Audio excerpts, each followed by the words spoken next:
জীৱনত কোনোদিনে গাড়ীত উঠি নোপোৱা এজন লোক কেৱল খোজকাঢ়িয়ে ঘূৰি ফুৰে লোকজনে পাৰ কৰিলে ৮০ বছৰৰ দেওনা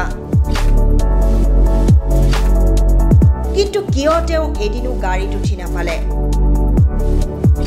কমলপুৰৰ এইগৰাকী হৈছে ৮০ বছৰ ঊৰ্ধৰ ব্যক্তি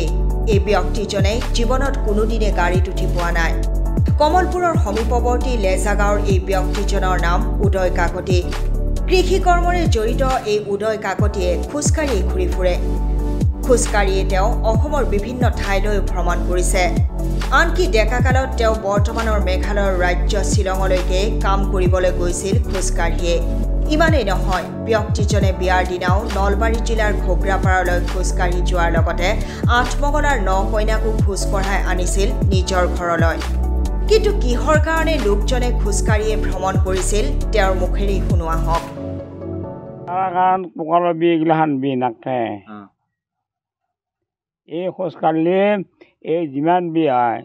চব ৰগে ৰগে যায় একদম ভাল পায় খোজকাঢ়ি সেইকাৰণে খোজকাঢ়িয়ে যাম আপুনি ৯ কইনা আপুনি যেতিয়া বিয়া কৰা আঠমঙলাৰ দিনাখন খোজকাঢ়ি আপুনি ৯ কইনা ঘৰলৈ আনিছিলে ক'ৰ পৰা আনিছিলে আপুনি ১৪ মাইল ইয়াৰ পৰা ঘোগৰাপাৰা খোজকাঢ়ি আনিছিলে ১৪ মাইল ইয়াৰ পৰা আপোনাৰ কাৰণে বেছি দূৰ নহয় মোৰ কাৰণে নহয় মই খোজকাঢ়ি জন্ম পোৱাৰ পৰা এই দুখন চৰণ মই নগৰলৈ একদম টঙালা ভুটকি বাৰী তেজপুৰ সেইভাগে শ্বিলং মাইবং শ্বিলং পৰা আৰু ৬০ মাইল আহোঁতো খোজকাঢ়ি আঠমঙলা কইনা আলাই বিয়াৰ কইনা মোক খোজকাঢ়ি লৈ আহিছি ভাগাত ধৰছি ধৰিলেও উপায় নাই ভৰি বিহে গৈছি ভৰি ফুলি গৈছি খং উঠলি কি হ'ব আহিবতো লাগিব ক'ৰ পৰা আনিছিলে খোজকাঢ়ি হেৰিকে ঘোগৰাপাৰা